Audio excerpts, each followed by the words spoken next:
New AI-powered study shows sleep is the #1 predictor for teen mental illness. And for more on that, we bring in our parenting expert, Dr. Sheryl Zeigler, because this is serious when you think, well, first of all, we all worry about mental illness, and our teenagers are so vulnerable. But what did the study find? What's the connection here to sleep? Yeah, this is a really big deal, this study, because there were 11,000 subjects. They were 9 to 15 years old. They followed them between 1 to 3 years. So this is a solid study.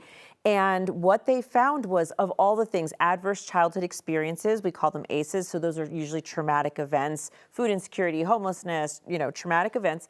And they also looked at things like family history. Usually we say that's a strong predictor of mental illness. Right. Even compared to those two, sleep disturbance was still #1. Really? #1. So it is sort of like, this is a big deal. Yeah. So, okay, so break this down. Does that mean that they are waking up periodically at night? Does that mean that they're going to bed really late because they feel like, I mean, I'm guilty of this. My daughter and I have been staying up till 9 o'clock at night. Mind you, 9 o'clock doesn't sound that late, but she's usually in bed by 7:30. She's just turned 8 years old. Yeah. So is there like a time that you would like these kids to go to bed? Like 10 hours of solid sleep, 8 hours, 12 hours? That's good that you're asking. So first, let me start with what is sleep disturbance. So sleep disturbance means you go to bed later, you maybe get up in the middle of the night, you don't get the amount of sleep that you need. So as a reminder, from 6 to 12, they need about 12-ish hours of sleep, 9 to 12 hours of sleep. And then from 13 and up, 13 to 18, they need 8 to 10 hours of sleep. So let's first get grounded on that. Screens are something that are robbing kids of that sleep. That's one thing. So whether it's because they're on a screen longer and then they're going to bed later, or just in the middle of the night, if they've got the device in the room, it's making noises, they go check it. But so disturbance in sleep just basically means any irregularity. You're not getting those consistent hours. And a couple of months ago, we did a segment on the importance of having to go to sleep at the same time. Right. And throw that disturbance in, like we were talking about summer sleep schedules. Those are way off. Teenagers are going to bed super late. They're also sleeping in late. Till like noon. Right, till noon. Sleep till noon. Right, yeah. And sometimes people feel like, well, at least they're getting their sleep. Yeah. But actually, if you really go through that data, it really says they still should be on their regular schedule, like they are throughout the year. Maybe you swing it 1 hour or so, but not really much more than that. So this is a really big deal to get people to wake up to, issues like insomnia. It's one of our top issues that we deal with American adults as well.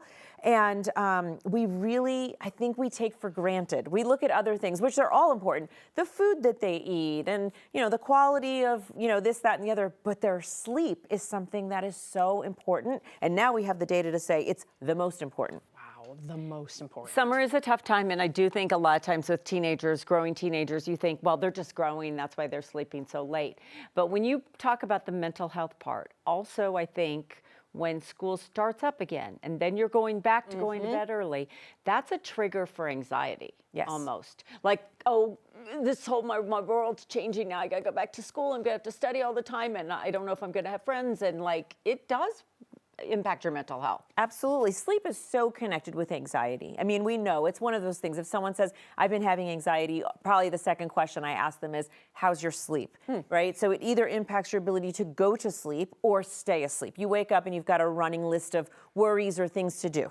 Right. I do that. Most people do that. So if you're stressed, or we should call it just stress, you're stressed, you're experiencing anxiety, it goes straight to that. We also know that about 1 in 5 teens have a diagnosable mental health condition. It's usually anxiety is #1 and depression is #2. So they're all connected. I hope people are doing that connecting the dots piece, stress and anxiety, lack of sleep, and then poor mental health functioning.